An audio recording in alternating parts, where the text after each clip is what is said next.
Bonjour tout le monde, c'est Fokoro et on se retrouve pour une explication que je pensais vraiment pas que je la ferais. C'est sincèrement un sujet d'explication que je m'imaginais pas m'impliquer sérieusement dessus. Parce que t'as rien à foutre de ta vie? Même pas, c'est juste qu'en vue de la situation actuelle, les gens pendulent entre désinformation et incompréhension, ce qui par corollaire génère des conflits d'opinion et divise petit à petit les gens alors qu'ils sont tous dans le même bateau. Ce n'est pas parce que j'ai la science infuse ou par une volonté de m'affirmer que j'ai décidé d'aborder le sujet du vaccin, c'est juste que je souhaiterais mettre ma pierre à l'édifice pour mieux aider les Philistins ou les curieux à comprendre ce qu'est un vaccin. Et croyez-moi, la pierre que je vais déposer va être une putain de mégalith. Petit aparté, avant de commencer cette explication sur le vaccin, mon but n'est pas de nourrir le conflit entre ceux qui sont pour le vaccin ou contre le vaccin, ni même de prétendre que je suis un pro-vaccin parce qu'entre nous c'est un peu bête de se considérer l'un ou l'autre. Je veux juste apporter des détails ou certaines définitions que vous ignorez peut-être pour pouvoir renouer dans de meilleures conditions ce dialogue chaotique et impétueux des deux camps et se faire l'amour tous ensemble sous ce rêve bleu. Bref, ne perdons pas plus de temps, commençons cette explication générique.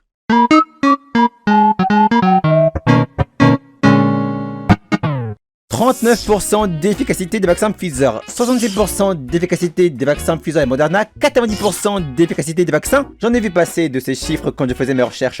Et c'est vrai qu'on peut se sentir dérouté quand on voit le flot d'informations qu'on reçoit chaque jour concernant la gestion sanitaire. C'est pourquoi, par mesure de sûreté, je vais prendre principalement les chiffres du ministère des Solidarités et de la Santé concernant la vaccination, et les chiffres du site Santé publique France concernant l'actualité sur la crise. D'ailleurs, je tiens à souligner qu'il est possible que les chiffres que je vais vous présenter dans cette vidéo soient obsolètes dans le futur, donc n'hésitez pas à les vérifier par vous-même, les liens seront en description. Donc le vaccin!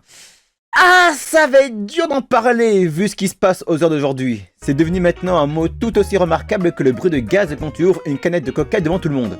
Mais fidèle à ma réputation de personne en quête de vérité, je me dois d'en parler le plus sérieusement possible en remettant les choses à leur contexte afin de rendre tout ce bordel assez clair. Déjà avec ta vidéo sur le travail, tu t'es mis les féministes à dos et maintenant tu veux te frotter aux antivax avec une vidéo sur le vaccin? Mais t'es masochiste ou quoi? C'est le prix à payer quand tu fais de la vulgarisation avec du second degré. Alors avant d'entrer dans le vif du sujet, on va revoir les bases. Je vais dire des trucs simples sur des éléments annexes mais importants à retenir concernant le vaccin. Parce que vous êtes trop con. C'est pas moi. La vidéo en elle-même a été prévue pour durer longtemps, donc je vais prendre tout mon temps pour vous expliquer en détail. Déjà, il nous faut un cobaye. Prenons un homme. Oh, ce privilège masculin, eh! Prends plutôt la meuf, non, misogyne de merde! Bah si c'est pour la pécho, frère, je respecte ta décision. Mais en vue de ce qui va lui arriver, je te recommande de garder ta distance et de fermer ta braguette. D'accord. Donc prenons cette dame, ô combien charmante, elle se promène dans la rue et paf! Elle respire un agent pathogène. Alerte coronavirus. Et ça fait des chocs à pic! Pas maintenant, après. Donc elle inhale un agent pathogène, auquel cas, ça... Je suis le coronavirus. Il va pénétrer dans le corps, trouver une cellule pour s'y introduire, Coucou. traverser sa membrane pour se multiplier, dans le but d'envahir et d'infecter d'autres cellules. Ça, c'est une infection basique. À partir de là, le ou les cellules infectées ne seront plus considérées comme des cellules natives au corps. Elles seront considérées comme des corps étrangers. En effet, les cellules infectées vont contenir à leur surface ce qu'on appelle des peptides antigéniques. C'est des molécules qui représentent grosso modo la signature de l'agent pathogène, sa carte d'identité, son passeport, son visa, ce que vous voulez. Dans le cas d'une bactérie, c'est moins compliqué. Ils n'ont pas besoin d'entrer dans l'organisme grâce aux voies buccales ou nasales, ils peuvent y pénétrer par exemple lors d'une coupure.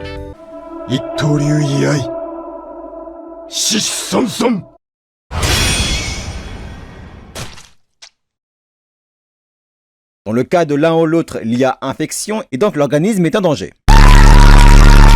Suite à l'infection, notre cobaye est maintenant en piteux état. Oh, et dire qu'elle avait un joli sourire, ça fait peine à voir. Je te jure, et dire que je pensais me la serrer. C'est fini ces blagues, ta gueule. Donc elle est au pieu, son thermomètre affiche 38 degrés, elle a besoin d'aide. Le vaccin! Pas maintenant, chaque chose en son temps. Et si je parlais dès maintenant du fonctionnement du vaccin, on passerait à la trappe d'importants éléments à retenir dans la suite de la vidéo. Pour faire face à cette intrusion, l'organisme de Notre-Dame va passer à l'action et déclencher ce qu'on appelle la réaction immunitaire. Dans le tissu se trouvent des cellules sentinelles, leucocytes, qui patrouillent la zone à la recherche d'agents pathogènes ou de cellules se comportant de manière anormale. Ces cellules sentinelles vont réagir en lançant un signal d'alerte sous forme de message chimique afin que les Hendek, les cellules macrophages, débarquent. Y'a les Hendek qui arrivent! Les cellules macrophages, comme leur nom l'indique, sont des cellules qui bouffent. Elles vont simplement guetter la bactérie, l'engloutir et la digérer. Comme ça, sans demander leur papier, leur nom, le numéro de leur sœur, non, ils les bouffent. Non! On va parler des cellules dendritiques. Tout comme le macrophage, elle élimine ses suspects via la phagocytose, mais elle agit également comme un agent de renseignement. Lorsqu'elle a fini de becter l'agent pathogène, elle garde son peptide sur elle, sans pour autant être considérée comme un corps étranger par l'organisme. Elles vont se diriger vers les ganglions lymphatiques, ce sont ces deux glandes en dessous des oreilles, pour présenter le peptide au lymphocyte B. Et c'est à partir de là que l'organisme va préparer son plan de contre-attaque contre l'infection. Elles vont fabriquer des lymphocytes T, des cellules spécifiquement créées pour affronter l'agent pathogène. Elles vont venir se fixer sur les cellules affectées, les reconnaître grâce aux peptides identifiés et les détruire. Et d'ailleurs, cette riposte de l'organisme aura pour conséquence un gonflement des ganglions et d'autres effets secondaires très gênants comme... Oh là là là là là là! Tout de suite, c'est moins glamour. Bien sûr, cette réaction de l'organisme n'est possible que si l'organisme ne s'est jamais frotté à l'agent pathogène dans le passé et qu'il n'avait pas eu ses armes pour l'affronter. Dans ce cas-là, avant que le système immunitaire ne crée des anticorps spécialisés pour l'affronter, les lymphocytes vont se multiplier et muter en continu afin d'obtenir une protéine pouvant marcher contre le pathogène.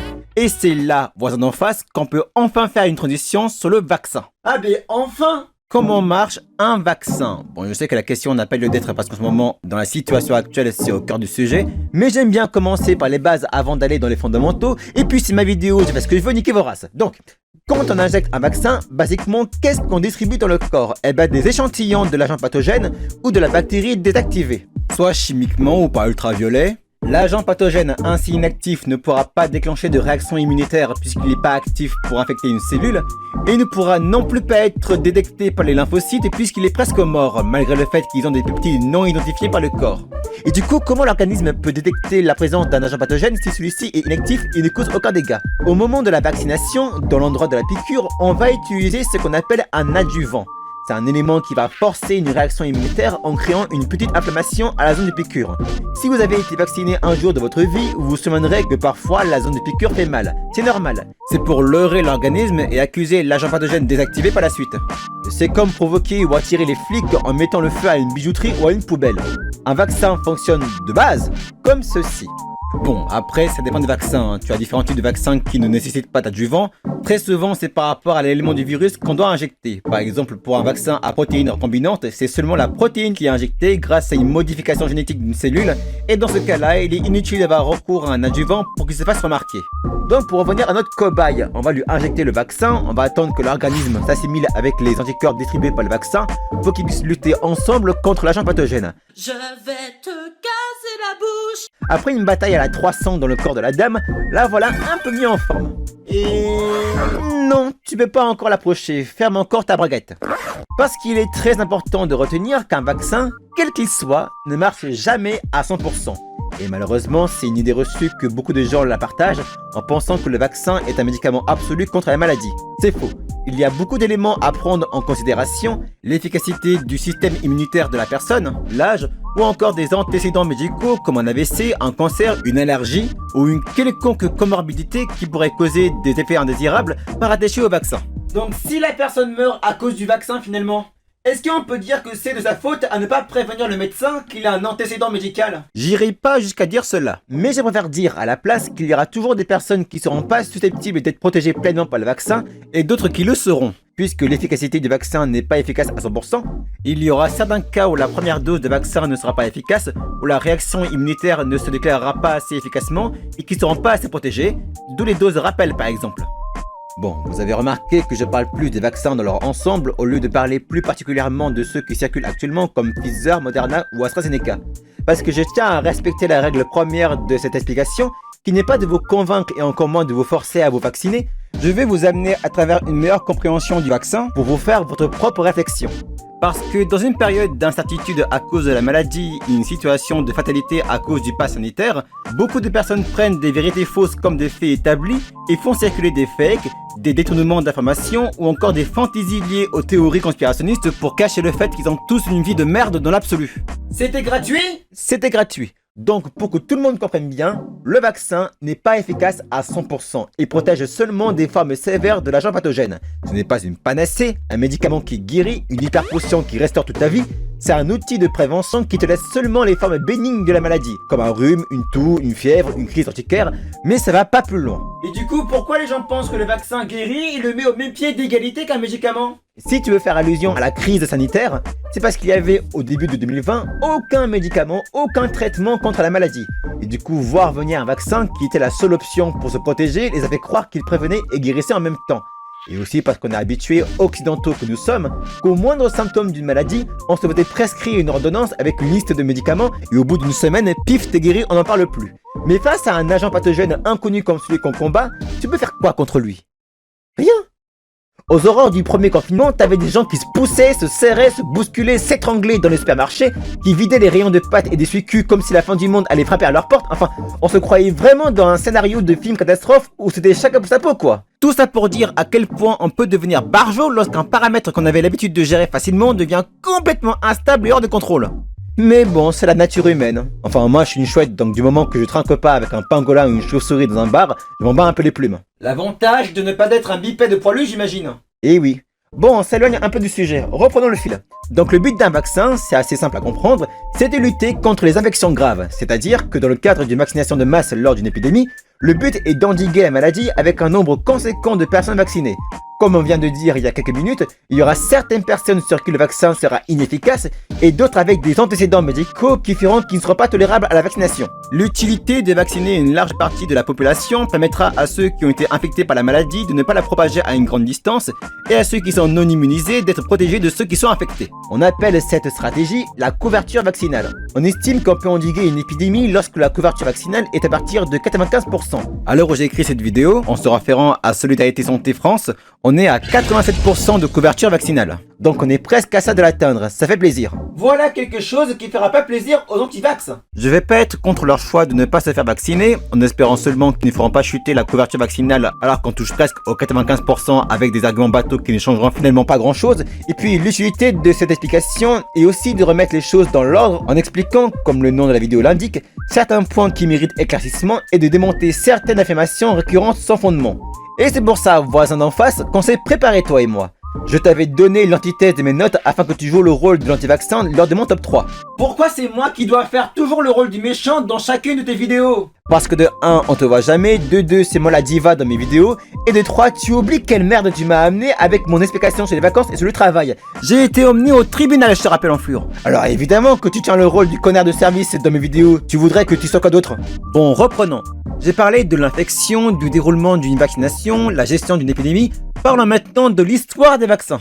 Alors cette partie va être assez dense d'informations et je recommande à tous ceux qui ne pourront pas tout suivre de revoir cette partie plusieurs fois. Parce que je pense que savoir l'histoire des vaccins est déjà un bon point de départ sur une meilleure compréhension. Et aussi parce qu'il y a certains idiots qui généralisent les vaccins entre eux en assimilant un effet secondaire à des vaccins différents. Ça peut être des anti-vax qui n'y connaissent rien, comme ça peut être des médias qui sacrifient la logique et le bon sens pour un article qui jute bien. En voyant ton argumentaire, j'étais certain que tu serais de leur avis. Non, parce que les médias, que ça soit télévisuel ou numérique, sont comme des gamins boutonneux qui vendent dans des sites porno. C'est toujours celle qui a les plus gros ou qui fait le plus sale qui les fait abonder. Mais je digresse. Grèce! Il faut bien comprendre qu'il y a toujours eu, au fil des siècles, comme une liaison, une complémentarité, voire même de dualité manichéenne entre la maladie et le vaccin. Il n'y a jamais eu de maladie sans vaccin, ni de vaccin sans maladie. Et quand on descend très loin dans l'histoire, on se rend compte que l'humanité en avait passé de ces merdes contagieuses. On peut citer par exemple la rage, la variole, la fièvre typhoïde ou encore la peste. Et encore, ce sont des maladies assez récentes. Si on descend encore plus dans les profondeurs de l'histoire, on apprend que le procédé de la vaccination, qui s'appelait l'inoculation, a existé depuis près de 2000 ans, seulement en Inde et en Chine.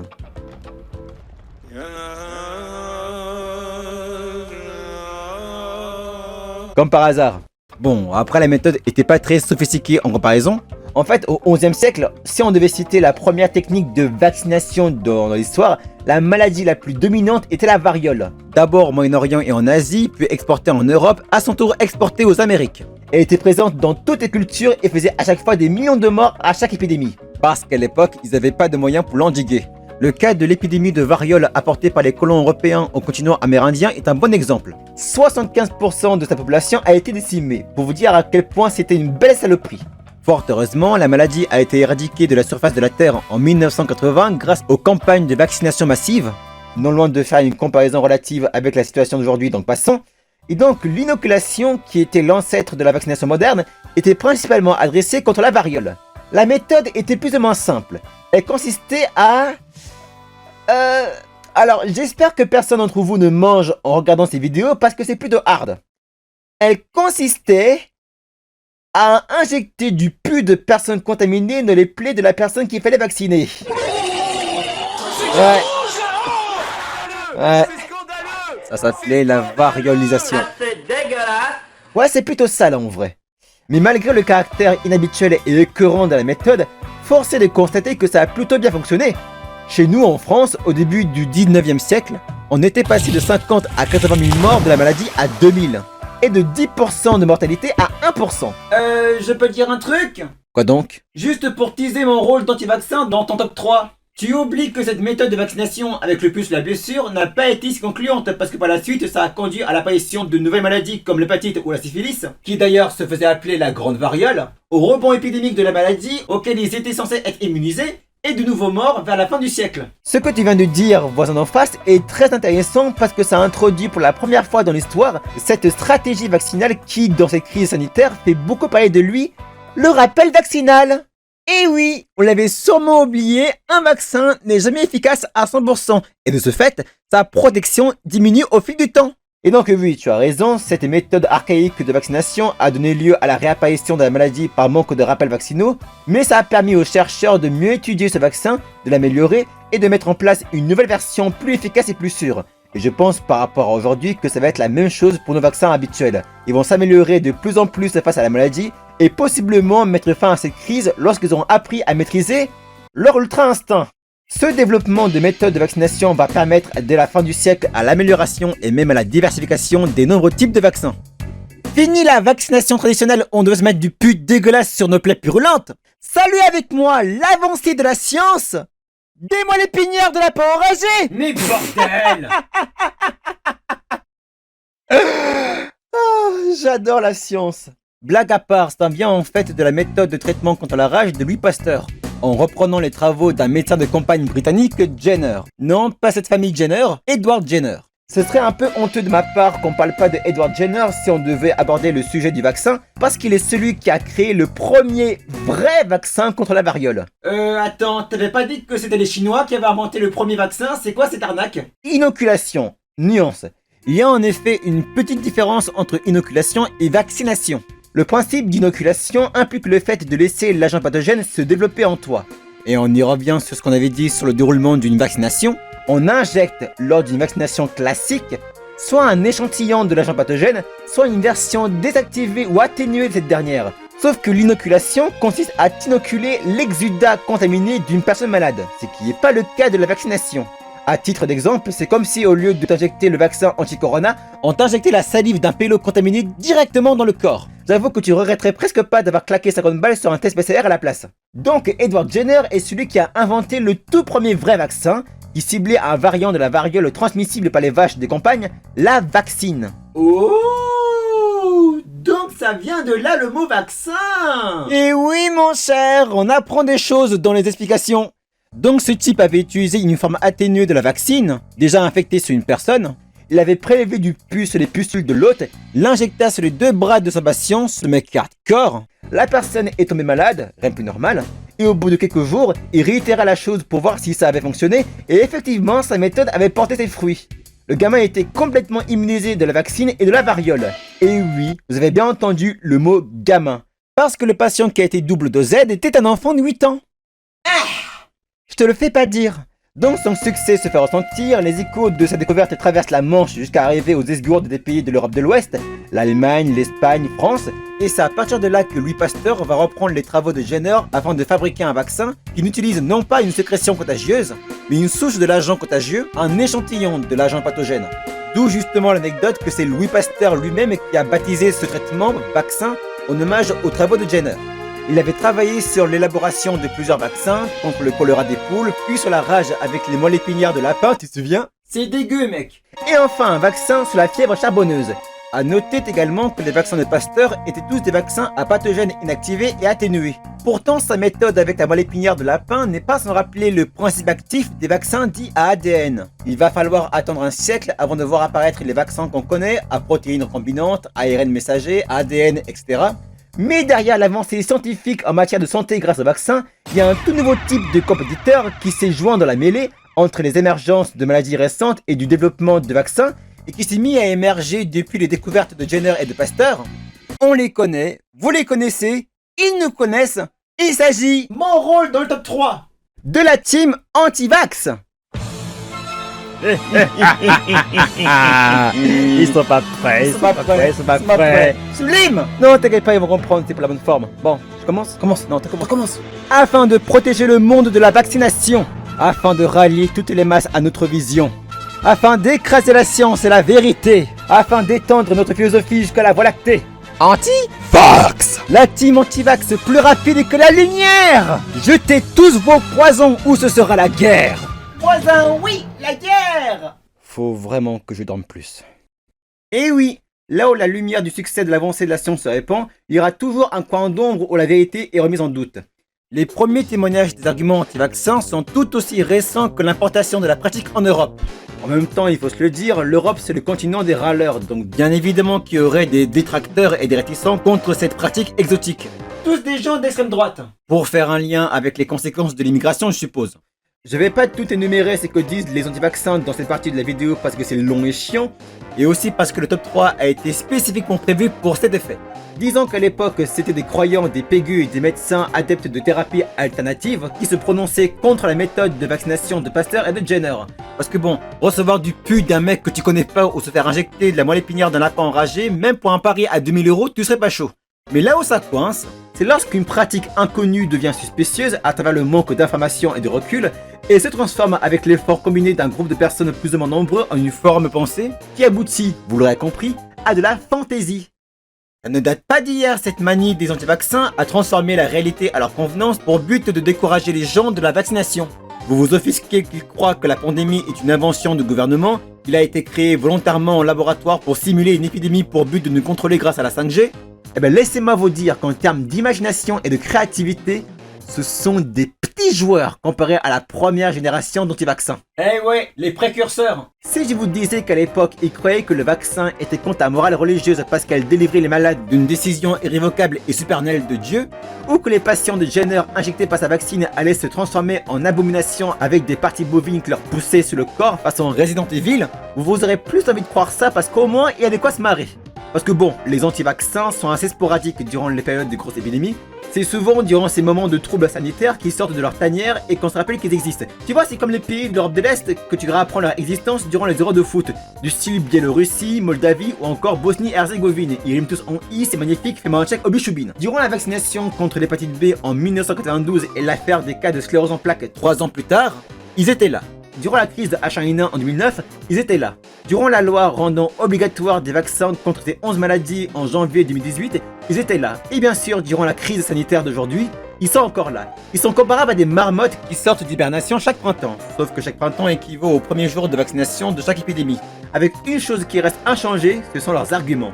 Si vous traînez sur les réseaux sociaux, pas comme moi, vous savez de quoi je veux parler. Bon, t'as eu ton moment de gloire, hein, les vaccins c'est cool, ça guérit, c'est le remède de mon herpès dans le cul. Maintenant, laisse-moi détruire chacun de tes arguments fallacieux copier-coller sur Wikipédia avec de vrais raisonnements chez des mecs qui s'y connaissent. Tu fais super bien ton rôle d'anti-vaccin. La ferme, prépare tes cartes et viens m'affronter, connard d'ignorant, agent du système. C'est bon, j'ai compris. Commençons le top 3. Les 3 arguments les plus récurrents chez les anti-vaccins. Dans ce cas, Duel!